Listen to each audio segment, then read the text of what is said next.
Hello, सबसे पहले आप सभी को मेरा प्यार भरा नमस्कार। जय श्री राधा कृष्णा। दोस्तों, कैसे हैं आप लोग? आशा करते हैं आप लोग अच्छे होंगे। मैं भी बढ़िया हूँ और मेरा नाम है बीना रावत और मेरे ब्लॉग का नाम है उत्तराखंडी बीना ब्लॉग। और दोस्तों, मेरे ब्लॉगिंग की शुरुआत हो रही है इस समय सुबह के 10 बजे से और मैं अभी जाने के लिए तैयार हो रखी हूँ भागवत कथा में। और भागवत कथा का आज अंतिम दिवस है, जो कि आज कृष्ण भगवान जी की मरने की कथा सुनाई जाएगी। परीक्षित महाराज को मोक्ष मिलेगा और उसके बाद भंडारा होगा। और मैं तो रेडी हो रखी हूँ जाने के लिए, लेकिन अभी हमारी बहुएं जा रखी है प्रीशा को छोड़ने स्कूल, अभी आई नहीं है। और जैसे ही प्रीशा को छोड़ के आएंगे तब मैं निकल जाऊंगी, क्योंकि अभी यहाँ पे कान्हा को छोड़ रखा घर पे, तो कान्हा भी है यहाँ पर। और कान्हा हमारी बहुत शैतानी करता है। ये यहाँ बैठ रखा है अभी और ये यहाँ खेत में जा रहा बार बार, और खेत अभी गिल्ला है तो वहाँ काफ़ी सारी मिट्टी हो रखी है, कीचड़ में जा रहा है ये, तो इसलिए इसको संभालना पड़ता है अभी। और मैं आज भी निकल चुकी हूँ। अब इस समय काफ़ी तेज़ धूप हो रखी है। बादल तो आ रखे हैं लेकिन धूप इस समय काफ़ी तेज़ हो रखी है। आज अच्छी भी लग रही है धूप, क्योंकि ठंड हो गई है, इसलिए ये धूप अच्छी लग रही है आज की। बहुत गुनगुनी धूप लग रही है आज। से निकली हूँ, अभी रास्ते में मेरी फ्रेंड मिल जाएगी तो दोनों साथ में जाएंगे वहाँ से। और मैं यहाँ पर अपनी फ्रेंड के यहाँ पे आ रखी हूँ, इंतज़ार कर रही हूँ, लेकिन वो अभी तक नीचे नहीं आई, ऊपर रहते हैं। तो बैल भी बजा दी, अब देखते हैं कितने देर में आते हो। जैसे वो आएंगे वैसे हम निकल जाएंगे कथा के लिए। ये हमारी लेट करने वाली मैडम यही है, लेट करने वाली। देखो, अगर हम कथा में लेट हुए तो इनकी वजह से हुए। ये देखिए, इन मैडम की वजह से हम लेट हो गए। और आप पहुँचे यहाँ पे भागवत कथा वाली गली में, दोनों झूमते झूमते बस आ ही गया। प्रांगण में पहुँच जाएंगे थोड़ी देर में, 2 मिनट में। तो ले चलते आपको सीधा कथा पंडाल में। और अब हम यहाँ पे प्रांगण में पहुँच चुके हैं भागवत कथा के।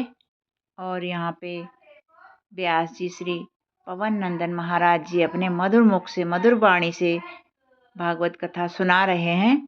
और आज है अंतिम दिवस, तो अंतिम दिवस में काफ़ी सारी कथाएं होती है, लेकिन टाइम कम होता है। तो देखते कौन कौन सी कथाएं सुनने को मिलती है। बनिए रहिए हमारे साथ।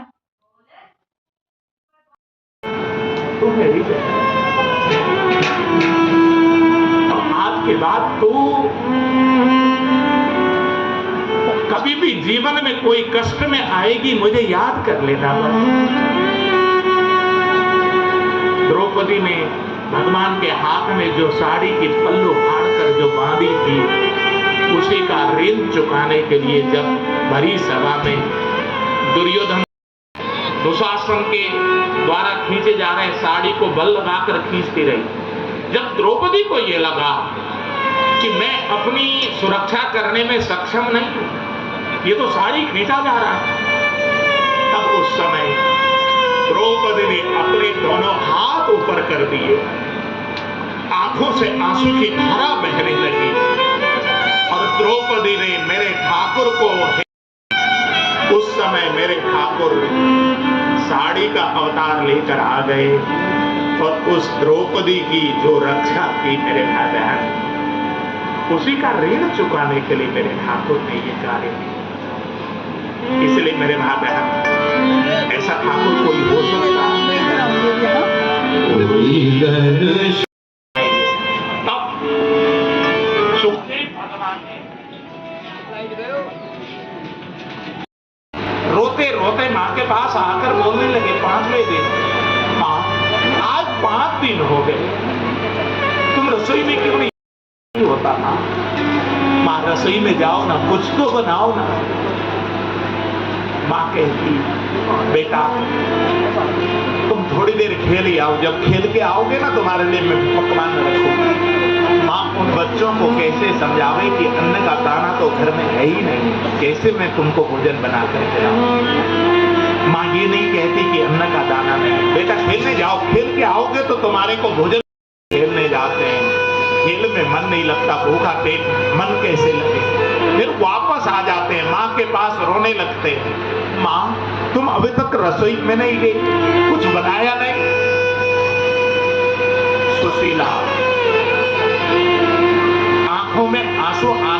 जाते हैं, लेकिन आकर कहती बेटा थोड़ी देर जाकर बिस्तर में सो जाओ, जब सो के उठोगे ना तुम्हारे लिए मैं भोजन बनाकर रखती हूँ, जाओ बेटा जाओ।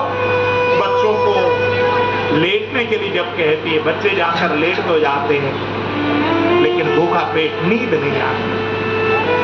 बच्चे आकर माँ के पास रोते हैं, माँ तुम अब तक रसोई में नहीं गए।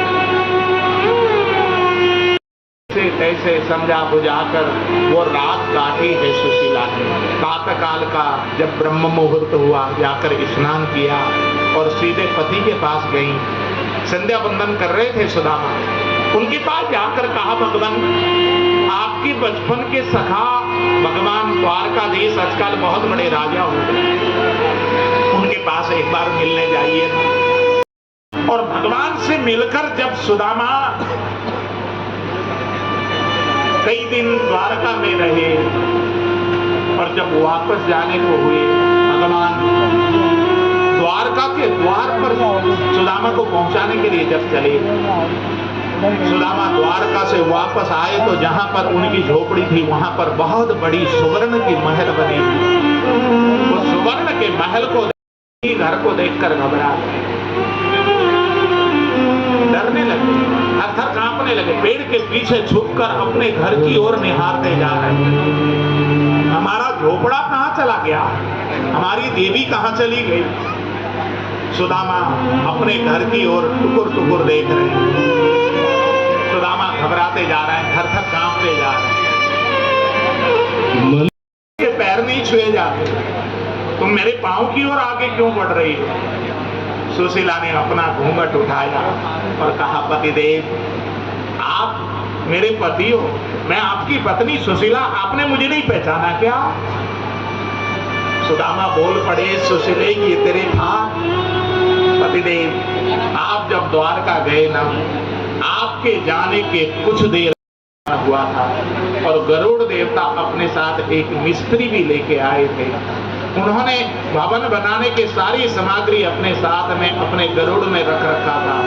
सारे ये सोने के ईंटें वो वहीं से लेके आए और उन्होंने कहा था कि भगवान आई है और द्वारकाधीश ने आपके पति का दक्षिणा हमारे हाथ भिजवाया, हमको आपका घर बनाने का आदेश दिया है, इसलिए हमको अनुमति दीजिए। उन्होंने अनुमति लेकर ये घर बनाकर गए। उस मिस्त्री का नाम था, गरुड़ के साथ जो आए थे उसका नाम था विश्वकर्मा। इतना जब कहा सुदामा के नेत्रों से आंसू, इतना माल भेज दिया। सुशीले तुझे संपत्ति चाहिए थी, तुझे संपत्ति मिल गई और मुझे तो केवल गोविंद चाहिए, इसलिए मैं वन में जाकर तपस्या करूंगा, गोविंद की प्राप्ति करूंगा। इतने में भगवान का आगमन हो गया। भगवान ने आकर सुदामा को अपने गले से लगाया, सुदामा से क्षमा मांगी, मित्र मुझे माफ करना है ना। बहुत छांट करके किसी किसी को ही धन देता है, हर किसी को नहीं देता। और बहुत भरोसा जिसके ऊपर होता है भगवान को, उसी को धन देता है। जिसके ऊपर भरोसा नहीं होता उसके ऊपर भगवान धन देकर कृपा नहीं करते। जितना ज्यादा भरोसा होता है उसको धन देकर परमात्मा इस पृथ्वी पर सट्टा लगाने में, केवल प्रॉपर्टी बढ़ाने में वो धन को लगाता है तो भगवान को निराशा होती है। भगवान मन मन में सोचते हैं कि मैंने तो इसको धन इसलिए दिया था कि ये धन का सदुपयोग करेगा, कथा कीर्तन करवाएगा, भोजन भंडारे करवाएगा, गरीबों को दान करेगा, राष्ट्र की सेवा में लगाएगा, धन को धर्म के उत्थान में लगाएगा। लेकिन ये तो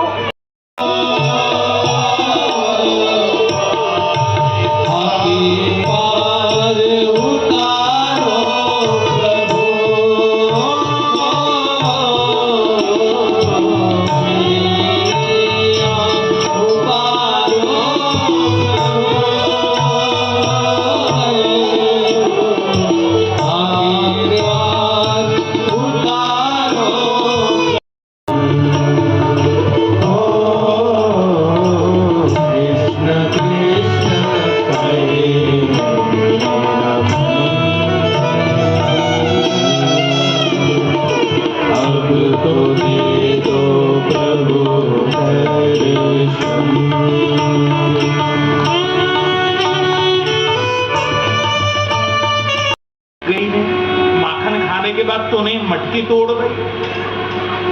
लल्ला तेरा बचपना नहीं गए हो, कितना कहना था।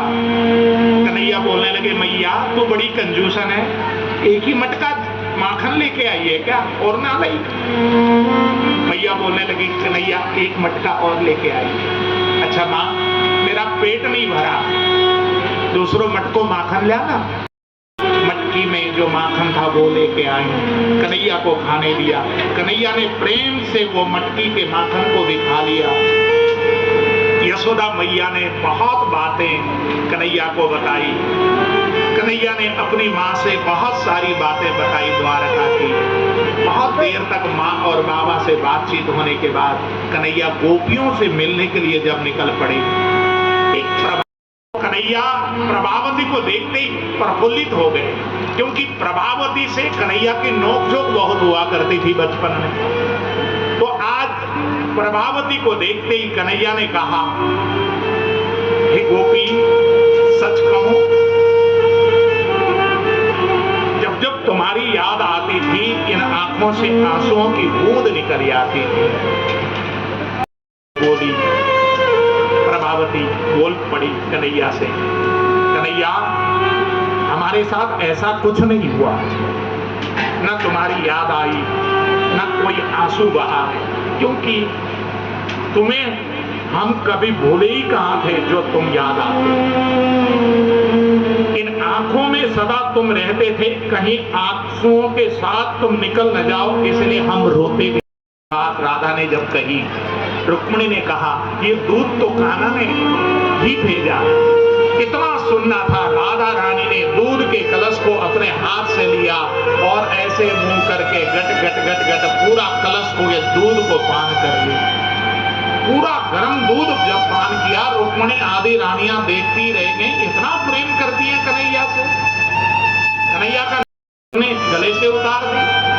और जैसे ही राधा रानी से विदा मांगकर रुक्मिणी आदि रानियां गईं, भगवान चारपाई में लेटे हुए थे, पूरा शरीर जला हुआ था, फफोले निकले हुए थे, पूरा शरीर में बिल्कुल भगवान कृष्ण का शरीर में फफोले निकले हुए थे जैसे जलते समय होते। रुक्मिणी आदि रानियों ने भगवान की वो दशा देखी, भगवान करा। तब रुक्मिणी आदि रानियों ने पूछा भगवान ये आपकी दशा कैसे हुई? भगवान ने कहा इसके कारण तुम हो, तुमने गर्म दूध ले जाकर राधा को पिला दिया। राधा के हृदय में मेरा निवास है, मैं जलकर ये हालत हो गई है मेरी। रुक्मिणी मेरा जल्दी इलाज कराओ, वैद्य को बुलाओ। वैद्य को बुलाया गया, वैद्य आए। वैद्य ने कहा कि कोई भगवान का भक्त अपने हो सकता है। भगवान ने कहा रुक्मिणी तुमसे ज्यादा बड़ा भक्त मेरा कौन हो सकता है, तुम ही अपना पांव को धोकर मुझे पिला दो ना। रुक्मिणी ने कहा प्रभु इससे तो मुझे पाप लगेगा, मैं ये अपने पांव का धोवन आपको पिला कैसे सकता सकती।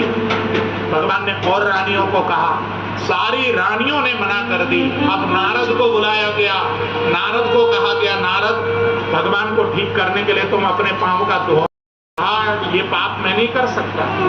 तब भगवान ने रुक्मिणी को कहा रुक्मिणी नारद भी अब धोवन नहीं दे रहा है और मुझे जलन बहुत हो रही है, पीड़ा बहुत हो रही है, मैं बहुत ज्यादा तड़प रहा हूँ। ऐसा करो जल्दी से जाओ राधा के पास, राधा दे देंगी। और जैसे ही रुक्मिणी प्रात लेकर राधा के पास गई और राधा को जब बताया कि राधे ऐसे ऐसे भगवान जल गए हैं, उनको ठीक करने के लिए वैद्य को दे दे और भगवान को उस धोवन को पिला दिया जाए तो भगवान जल्दी से ठीक हो सकते हैं, उनकी जलन ठीक हो सकती है।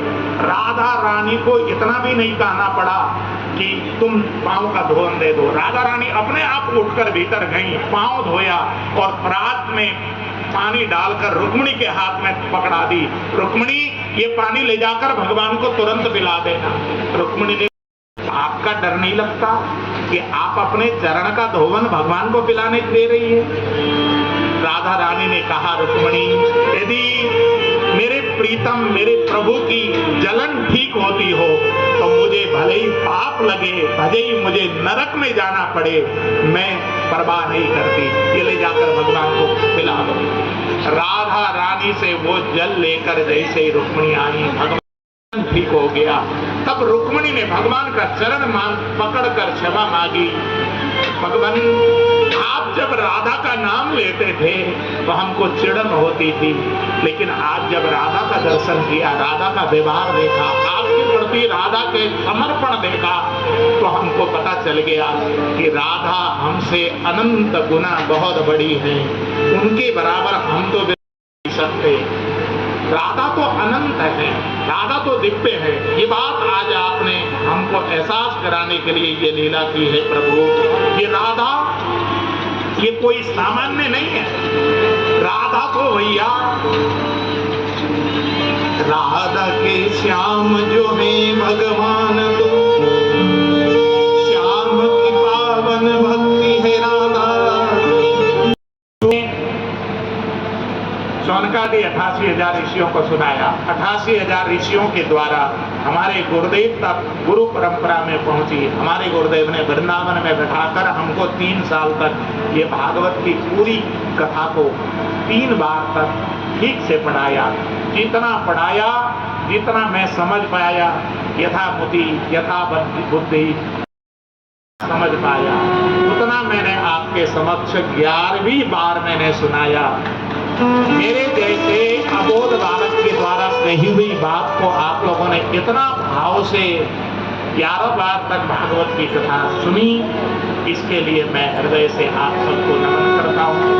पूरी टीम, मैं नाम तो अभी लूंगा नहीं, मैं शुरू में ले चुका हूँ, और नाम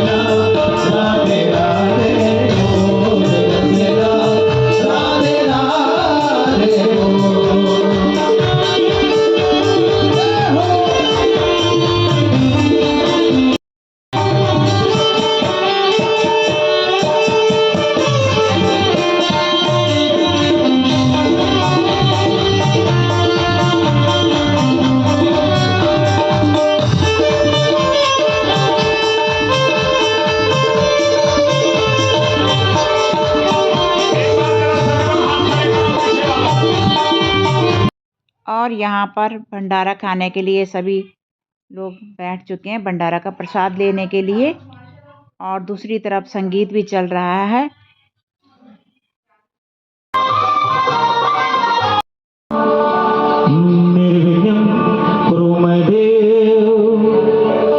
शुभ कार्य सर्वदा। जय गणेश भगवान की।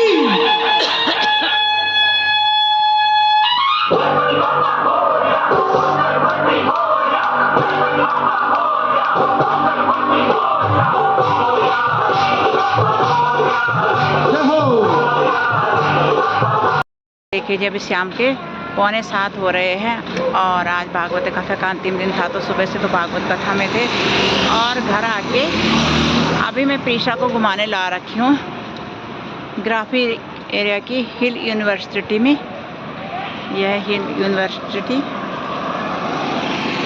ये रही भाई हमारी प्रीशा, अभी मैं इसको घुमाने के लिए ला रखी हूँ इधर, और कान्हा भी घर पे है। ये है हिल यूनिवर्सिटी। और इसी के साथ मैं यहाँ पे आज का ब्लॉग समापन करना चाहूँगी। कल मिलेंगे एक नए ब्लॉग के साथ, तब तक के लिए धन्यवाद।